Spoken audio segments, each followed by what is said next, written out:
Hey, boys and girls, we're about to read chapter 2 of Money Hungry. Before we do that, I want to go over 2 vocabulary words with you from chapter 2. The first one is hormones. And hormones, that is a person's sex hormones as held to influence mood or behavior. And in the book, she says, but no, Mama turns down the radio and starts talking about hormones and how 13-year-old girls like me get moody because we're turning into women. So, when y'all get to be about this age, you start getting the hormones, your body's changing, your attitude's changing. So that's what they're talking about there. And then the other word from chapter 2 that I wanted to point out before we begin is projects. And the projects, it's a large building or a group of buildings built specifically for low-income people to live in. Okay? So those are the 2 vocabulary words, and we'll go ahead and get started with the chapter. Remember that we will meet on Tuesday at 10 a.m. You guys should be doing chapters 1 and chapter 2 on Monday. Tuesday, you're going to be doing 3 and 4, and then we'll meet together in Zoom at 10 o'clock on Tuesday for our first meeting. All right, so here we go with chapter 2. Mama's putting on her coat, saying she's going to go heat up the car so we don't freeze our butts off on the way to school. I put the last of the bacon in my mouth and go check myself out in the mirror to make sure there ain't no gunk stuck between my teeth. Then I'm out the door, coat and all. Soon as I step into the hallway of our building, I hold my nose with my fingers. I can tell that Shu and his butter Check been peeing up the place again. In the summer, they say they do it to kill off the ants. Wintertime, they claim they killing roaches and spiders. I think they just trying to see who can pee the farthest. I don't know why they even bother. Before the weekend comes, Mama gonna have them down here scrubbing up. Then their grandma's gonna go upside their heads for being so nasty in the first place. It happens like this all the time. I'm trying hard not to breathe in this funky stuff, but it's hard holding your breath and locking up fast when you got 3 locks to work with.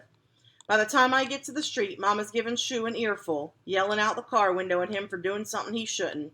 That boy got a lot of nerve for an 11-year-old. He's standing on the curb next to the car, loud talking Mama, saying he didn't pee in the hallway, but everybody around here knows peeing in the hallway is a Shu and Check's trademark, kind of like Zorro with his Z or Spider-Man with his web. I'm on the sidewalk, sitting in a busted-up chair, watching Mama and Shu go at each other. Mama tells Shu he better not make her get out of her car and get next to him. He's got his eyes fixed on her good.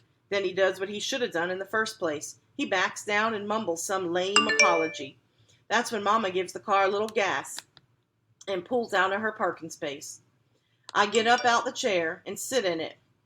And sit in Mama's empty parking space so nobody takes it while she's gone. Mama don't see, but Shu kicks over the chair as soon as our car pulls off. Usually when Mama drives me to school, I'm talking her ears off. Since she works nights, we use our mornings to catch up on things. But today, I ignore her. I turn the radio on and start jamming to the beat. I act like Mama ain't even here. By the time we get to the bottom of the hill, Mama says, we need to talk. Good, I'm thinking. She gonna tell me what's up with her and Zora's dad. But no, Mama turns down the radio and starts talking about hormones and how 13-year-old girls like me get moody because we're turning into women.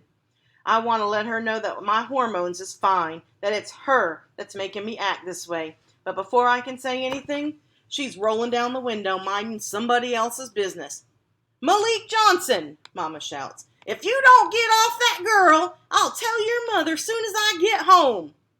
Malik stops kissing Sissy. Then he tells his boys to shut up when they start laughing at him. Me? I slump down in the seat of the car, way down, hoping no one sees me. Dag, Mama, I say. Why you have to go and do that? Our car is stopped at the light at Jackson and Thorpe. Kids waiting to cross the street stare right in my face like it was me busting up Malik's good time. Malik's face is all red now, only he ain't the only one embarrassed. I am too. Bad enough we ride around the neighborhood in the oldest car on the planet. Why did Mama have to make it worse by always drawing attention to us, always minding other folks' business? When Mama finishes with Malik, she rolls up the car window and steps on the gas. I turn the radio up and close my eyes. I'm going to make me some big-time cash today, so I concentrate on that, not Mama. After 6 blocks of me not saying nothing, Mama asks me, what's wrong? I don't want to say nothing, but the words come out before I can stop them. I look dead in her eyes and ask, "What's up with you and Zora's dad?" Mama's body jerks back a little, like you do when nobody steps out from behind a door Mama's body jerks back a little, like you do when somebody steps out from behind a door when you ain't expecting it. Then she tries to act like she's cool. "Don't look at me like that," she says, making sure her eyes don't meet mine.